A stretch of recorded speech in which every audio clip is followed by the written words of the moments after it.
ఓవరాల్గా కస్టమర్ని నో అని చెప్పట్లేదు. ఏదైనా ఒక బ్యాంకులో అప్రూవల్ ఇస్తుంది, అది చేయండి.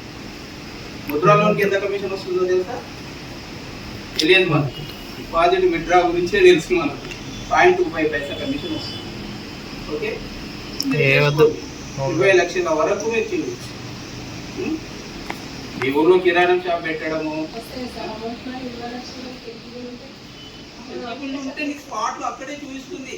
నా దగ్గర ఆల్రెడీ సిఎస్పీ చేస్తున్నారు. ఇప్పుడు అక్కడ మా ఎగ్జిక్యూటివ్ కూర్చున్నాడు, ఆల్రెడీ ఒకటి చేస్తున్నాడు సిఎస్పీ తోటి. ఇక్కడ కూర్చొని తను గైడ్ చేస్తున్నాడు సిఎస్పీకి. ఒక్కొక్క సిఎస్పీ ఇప్పటికే 3-4 లోన్ కొట్టేసుకున్నారు, 30 లక్షలు 20 లక్షలు ఇలా. సో ఆ పిఎంఎంఐ కాకుండా మీకు లోన్ లీడ్ క్రియేషన్ గిటా ఉంది.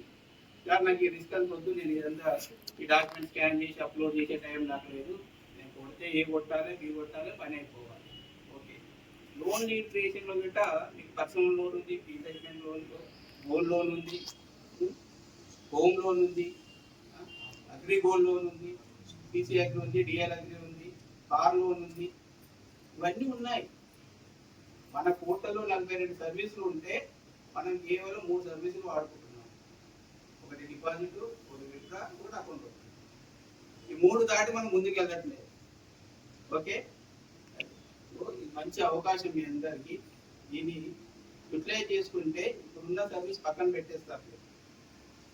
మీ ఊర్లో ఎవరికి లోన్ కావాలన్నా మీరే శాంక్షన్ చేస్తారు, మీరే అక్కడ లింక్ బ్రాంచ్.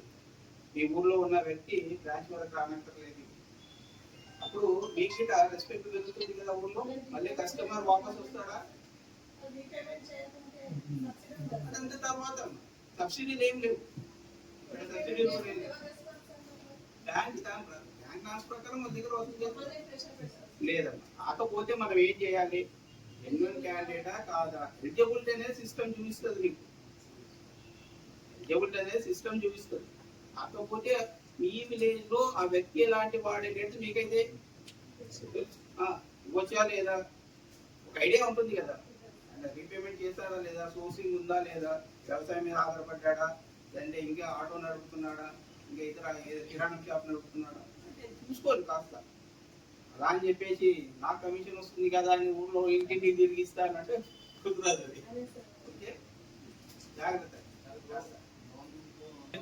మీరు ఏం చేస్తున్నారంటే జస్ట్ పేరు, ఊరు, అమౌంట్ ఎంత, ఏ టైప్ ఆఫ్ లోన్ అనేది నువ్వు సెలెక్ట్ చేసేసి క్యాండిడేట్ పంపిస్తున్నావు. అలా కాదు, ఒక అప్లికేషన్ ప్రొసీజర్ ఉంది. బ్యాంక్లో కాపీ తెచ్చుకొని జిరాక్స్ కాపీ లేదు, బ్యాంక్ వాళ్ళ దగ్గరనే ఒక 10-20 కాపీలు పట్టుకోలేదు. ఓకే, ఫారం నింపు, దానిపైన లీడ్ ఐడి చేసి దానికి కావాల్సిన కేవైసీ అటాచ్ చేసి పంపిస్తే అక్కడ గిట బ్రాంచ్లో ఈజీ అవుతుంది. ఇక్కడ ఫిజికల్ కాపీ అవసరం లేదు. బట్ నువ్వు చేసావు అనే దానికి ఆ లీడ్ ఐడి వాళ్ళకి ఎలా తెలుస్తుంది? ఆ క్యాండిడేట్ మీ తరఫున వచ్చాడని అప్లికేషన్ పైన నువ్వు లీడ్ ఐడి చేసి పంపించావు అనుకో, నేరుగా బ్రాంచ్కి వెళ్ళగా ఇలా చూడగానే ఆ లీడ్ ఐడి కొడతారు. నెక్స్ట్ ప్రాసెస్ అంతా గిట కేవైసీ ఆటోమేటిక్గా నువ్వు ఫిల్ చేసావు కాబట్టి మిగతా ప్రాసెస్ వాళ్ళు 1 స్టెప్లో కంప్లీట్ చేస్తారు. గోల్డ్ లోన్కి 2 minutes ఇంకా పట్టట్లేదు అది బ్రాంచ్లో. జస్ట్ నువ్వు లీడ్ ఐడి జనరేట్ చేసే గోల్డ్ లోనే కాదు, పర్సనల్ లోన్ కానీ, కార్ లోన్ కానీ, హౌస్ లోన్ కానీ, ఏదైనా లీడ్ జనరేట్ చేసే హౌసింగ్ లోన్ కంటే మటుకు కొటేషన్స్ గట్రా ఎస్టిమేషన్స్ అవన్నీ ఉంటాయి. కానీ మిగతా వాటికి ఏముంటాయి? కార్ లోన్ అక్కర్లేదు. అర్థమైందా? అకౌంట్ స్టేట్మెంట్ చూస్తారు, ఎలిజిబిలిటీ ఉన్నదా లేదా చూస్తారు. హోమ్ లోన్కు అది ఈజీ ప్రాసెస్. హోమ్ లోన్ తప్ప మిగతా అన్ని స్పాట్లో అయిపోతాయి. మా సిఎస్పీ చేశారు చూడండి. మన బ్యాంక్లో మన ఐడి త్రూ చేస్తే డైరెక్ట్గా state bank of India reject చేసి ఇండియన్ బ్యాంక్ త్రూ శాంక్షన్ అయిపోయింది. అర్థమైందా? స్పాట్లో అవుతుంది. ఇలా సర్టిఫికేట్ ఒకటి జనరేట్ అవుతుంది. అది డౌన్లోడ్ చేసి ఒక కాపీని దగ్గర పెట్టుకోవడం, కాపీ కస్టమర్కి ఇవ్వాలి. Okay, simply 2 to 3 minutes process. నువ్వు కేవైసీ రెడీగా పెట్టుకొని స్కాన్ చేసి పెట్టుకుంటే 2 లేక 3 నిమిషాల్లో పని అవుతుంది. State bank of India customer అయితే నువ్వు అకౌంట్ నెంబర్ కొడితే ఆల్ డీటెయిల్స్ ఆటోమేటిక్గా ఫెచ్ అయిపోతుంది. ఓకేనా? ఇది నెక్స్ట్ ఇంతకుముందు మనోడు అడిగాడు సార్, పిఎన్జేజేపీ కానీ,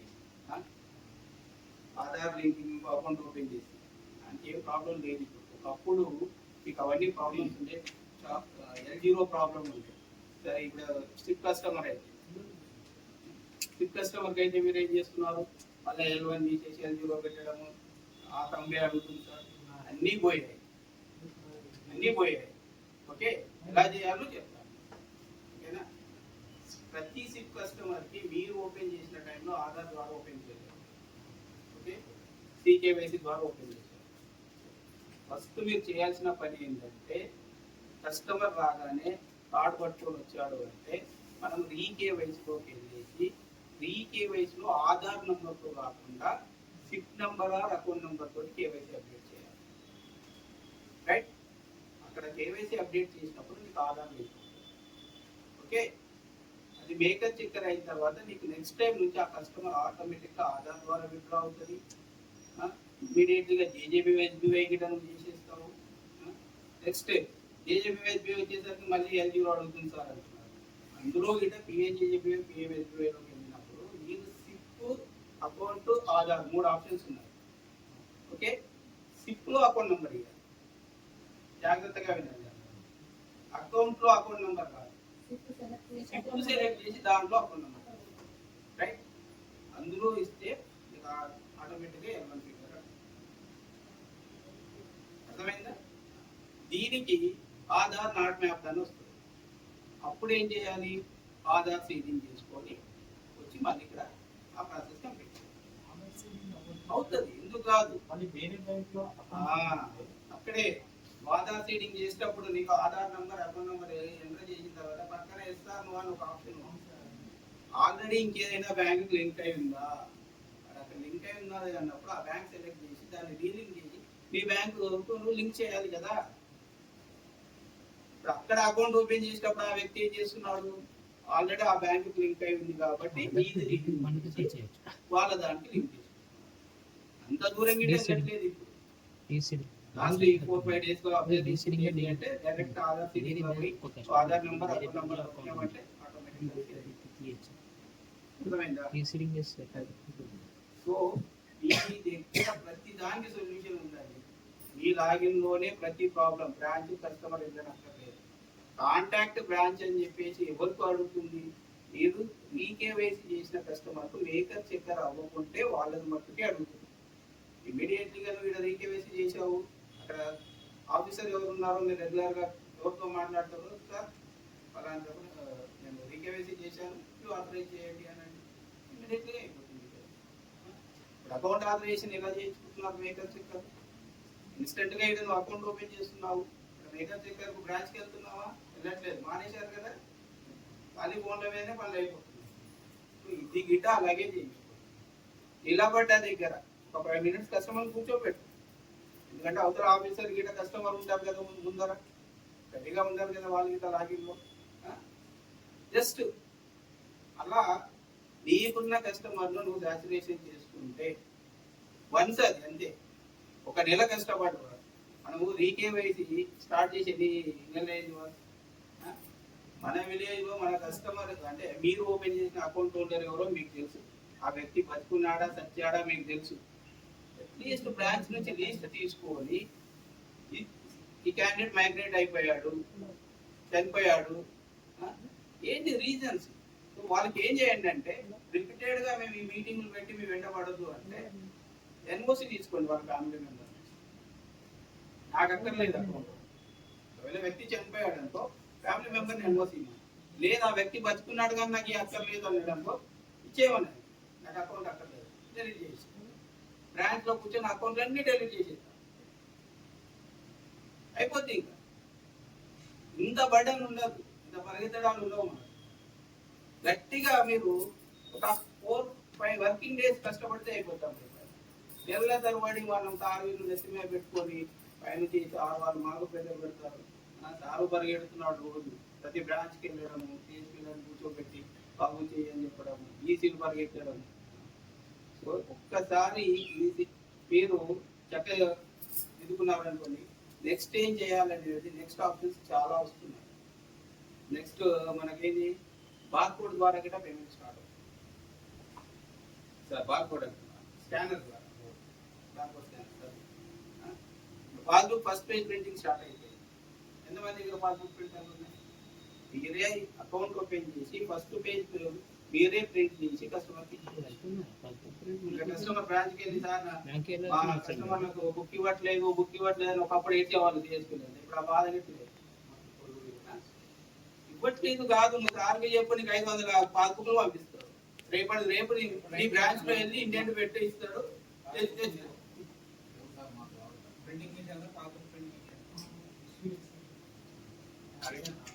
ఇంకా బ్రాంచ్ లో ఇష్యూ చేయరు. పాస్బుక్ ప్రింటర్ నువ్వు కొనుక్కో, బుక్కులు నీకే ఇస్తారు. నీ సిఎస్పి బుక్ సపరేట్ గా డిజైన్ చేశారు. ఇప్పుడు నీ బుక్ నీకే ఇస్తారు. నువ్వే బార్ కోడ్ ఎనబుల్ చేసి నువ్వే కస్టమర్ కి బుక్ ఇష్యూ చేయి.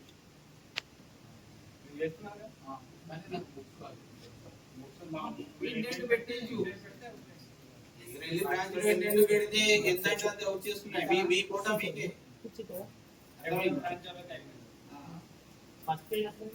ఎందుకు రావట్లేదు? లేదు, కానీ బ్రాంచ్ లో చేయాల్సింది బార్ కోడ్ మ్యాపింగ్ అంతే. బార్ కోడ్ మ్యాపింగ్ ఏంది? నీకు వచ్చిన బుక్కులు సిరీస్ లోనే ఉన్నాయి. వెళ్ళినప్పుడల్లా 20 బుక్కులు పట్టుకెళ్ళు, నంబర్లు సీరియల్ గా పెట్టేసి ఫస్ట్ నెంబర్ నుంచి లాస్ట్ నెంబర్ కొట్టేస్తారు. అది ఒక సెకండ్ పని. బ్రాంచ్ లేదని ఇబ్బంది ఉంటే చెప్పండి బాస్, అదే సాల్వ్ చేసి పెడతాం. అర్థమైందా? అమ్మ చేసుకోవడానికి చాలా ఉన్నాయి. చాలా మంది పాస్బుక్ తీసుకోండి సార్. ఇంకొక ఆప్షన్ చెప్తాను సార్. బ్రాంచ్ లో ముద్ర లోన్ ఇవ్వట్లేదన్నా ఇప్పుడు నేను ఇంకో ఆప్షన్ చెప్తాను. మీరు ఏం చేయండి అంటే బిఎంఎంఐ మీ దగ్గర ఎనబుల్ అయ్యింది కదా. బ్రాంచ్ లో ముద్ర లోన్ ఎందుకు ఇయ్యారు చెప్పండి? లేదు సార్, ఇప్పుడు వాళ్ళే తీసుకుంటారు. ఇంకా ఎవరు ఇయ్యనక్కర్లేదు. ఇక సేమ్ అంటే సిఎస్పి తన దాంట్లో లోన్ తీసుకోవడానికి లేదు. ఓకే, నీ లాగిన్ లో నువ్వు లోన్ తీసుకోవడానికి అర్థమైందా? ఇంట్లో వాళ్ళ పేరు మీద తీసుకో. లేదు అనుకుంటే నువ్వు అదే బ్రాంచ్ కింద ఇంకో సిఎస్పి ఉంటావు కదా, అతని దగ్గరికి వెళ్ళి నువ్వు అప్లై చేసుకో. ఇక నువ్వు ఎక్కడ తిరగనక్కర్లేదు. Simple solution. అర్థమైందా? క్లియరా? ఏం చేసే ప్రాబ్లం పోయింది, ఎస్బీఐ ప్రాబ్లం పోయింది, రీకేవైసీ ప్రాబ్లం పోయింది. ఇంకేమైనా ప్రాబ్లమ్స్ ఉంటే చెప్పండి. ప్యాన్ అప్డేషన్ మీ దగ్గరనే అవుతుంది ఇప్పుడు. ఓకే, ఈ కేవైసీ ద్వారా మేజర్ అకౌంట్ ఓపెన్ చేసినప్పుడు మటుకు ప్యాన్ ద్వారానే చెయ్యండి, ఈజీగా అవుతుంది. ఓకేనా? మైనర్ ఎలాగో ప్యాన్ మేజర్ చేసినప్పుడు మటుకు ప్యాన్ ద్వారా చేయండి, తొందరగా అయిపోతుంది. ఇంకోటి, మైనర్ అకౌంట్ ఓపెన్ చేస్తే యావరేజ్ బ్యాలెన్స్ అంతా పోతుంది బాస్. మీరు ఏం చేస్తున్నారు? మైనర్ అకౌంట్ ఓపెన్ చేసినప్పుడు 0 రూపాయలు ఓపెన్ చేస్తారు. మినిమం 100 రూపీస్ అన్న ఫండింగ్ చేయించండి. మీరు ఎన్ని అకౌంట్లు పెంచుకుంటూ పోతారో, ఎన్ని స్కూళ్ళ చుట్టూ తిరుగుతారో, వెనకాల ఉన్న అకౌంట్ వల్ల యావరేజ్ తగ్గిపోతుంది. ఓకేనా? ఇంకేమైనా ఉన్నాయా? క్లియర్? చాలా ఉన్నాయి. ఎవ్వరు సైనేజ్ బోర్డు పెట్టట్లేదు, మ్యాండేటరీ బోర్డు పెట్టట్లేదు, వాయిస్ ప్రాంప్ట్ యూజ్ చేయట్లేదు. అర్థమైందా? ఇవన్నీ ఆర్ఎఫ్ఐ ఆడిట్ లో చాలా స్ట్రిక్ట్ అయిపోయింది. ఇప్పుడు వాయిస్ ప్రాంప్ట్ అంటే ఏదనుకుంటా మీరు చెప్పండి. వాయిస్ ప్రాంప్ట్ అంటే ఏమనుకుంటున్నారో చెప్పండి. స్పీకర్ ఏం స్పీకర్? ఒక ల్యాప్టాప్ ఉండే స్పీకర్ కాదు, పెద్దది దింపియాలని.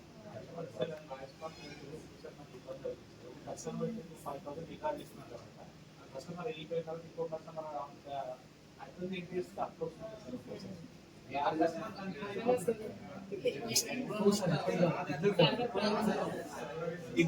డిపెండ్స్ ఆన్ సర్వర్ కాదు, డిపెండ్స్ ఆన్ యువర్ నెట్వర్క్. మీరు యూజ్ చేసే మొబైల్ నెట్వర్క్, మీ హాట్స్పాట్. ఆ హాట్స్పాట్ కింద రోజులు దగ్గర పడ్డాయి.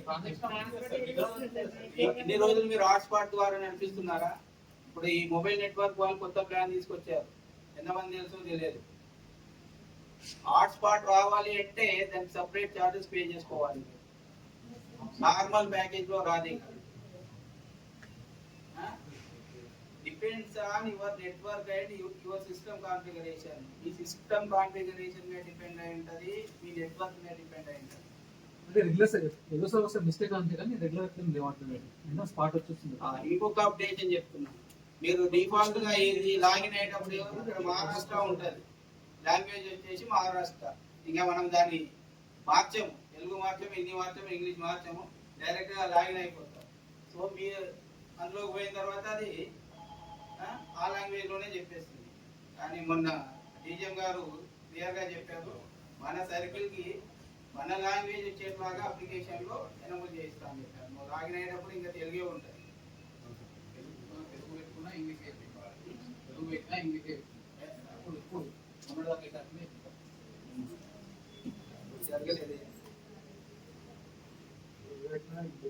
అవును సార్, రోజు 2-3 సార్లు పెట్టి చూసాము, ఇంగ్లీష్ వస్తుంది. బట్ ఆగస్టు 1 నుంచి అప్లికేషన్ ఆర్డీ అప్లికేషన్ మారింది. ఎంతమంది మార్చుకున్నారో లేదో తెలియదు. ఓకేనా? ఆర్డీ 5.0కు అప్గ్రేడ్ కాని వాళ్ళు ఉంటే సార్ చెక్ చేసుకోండి. 2.0 మంత్లీ ఉన్న వాళ్ళు అప్గ్రేడ్. దాని ద్వారా ఇదేమన్నా బ్యాంక్ పంపించాల్సిన అవసరం లేదు, మన దగ్గర నుంచి తీసుకోవచ్చు. ఇంకేమైనా డౌట్స్ ఉన్నాయమ్మా? వాట్సాప్ చేస్తాను.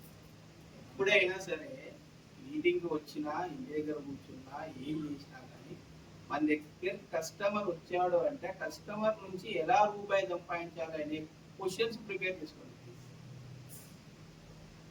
నా పాత అకౌంట్లో రాలేవు, నాకు సఫర్ వస్తలేదు, నాకు వేరే బ్యాంకులో డబ్బులు ఇస్తామని. ఇంకా బ్యాంకులు మర్చిపోండి, బ్యాంకులో డిపాజిట్లు ఇవ్వరు, బ్యాంకులోని క్యాష్ ఇవ్వరు.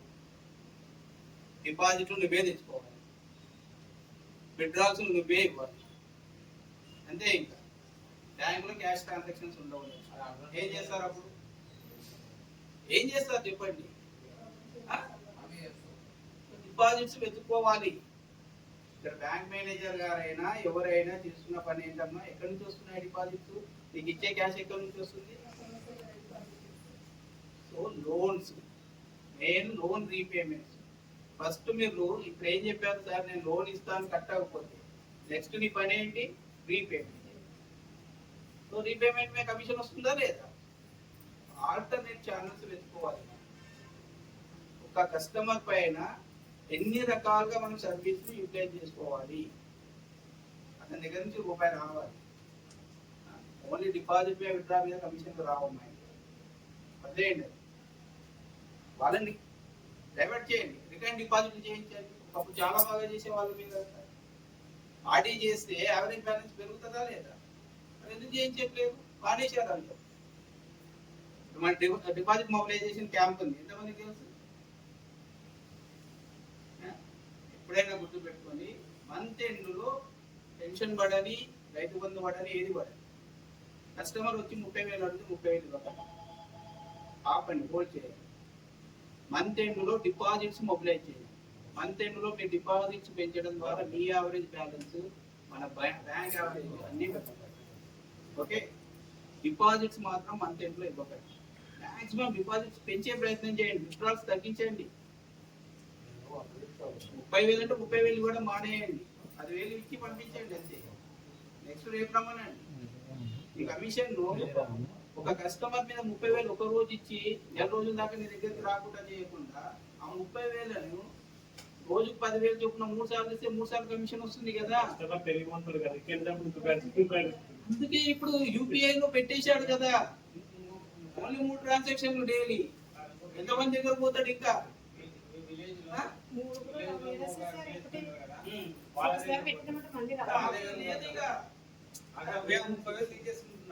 ఇంతకుముందు ఏంటి, పర్ డే లిమిట్ ట్రాన్సాక్షన్స్ ఉంది, ఇప్పుడు 3 అయింది. అది జాబ్ జరిగినా వాటికి ఇంకా ఎలిజిబిలిటీ అయిపోయిందని చూపడుతుంది. ఇప్పుడు సిప్ కస్టమర్ ఉన్నాడు, యాడ్ బెనిఫిషియరీ చేసుకుని ఇంకొకరికి పంపించండి, పక్కనే వాళ్ళ ఫ్యామిలీ మెంబర్కి పంపించండి, అలా చేయండి. ఇక్కడ చెప్తున్నారమ్మా, మీరు అతనికి 30,000 ఇచ్చి కమిషన్ మీకు యావరేజ్ గా వస్తుంది. అదే 10,000 చొప్పున చేసుకుంటే మీకు కమిషన్ పెరుగుతుంది. నెంబర్ ఆఫ్ ట్రాన్సాక్షన్స్ పెరిగినప్పుడు కమిషన్ ఇంక్రీజ్ అవుతుంది కదా. అలా తగ్గించండి. మొన్నటి వరకు బ్యాంక్ లో క్యాష్ లేదబ్బా, ఈవెన్ మీ అకౌంట్ లో ఉన్న మీకు ఇచ్చారా క్యాష్? అప్పుడు మీరు ఏం చేశారు? నెక్స్ట్ ఇలాగే ఉంటుంది. దారుణంగా ఉంటుంది సిచ్యువేషన్.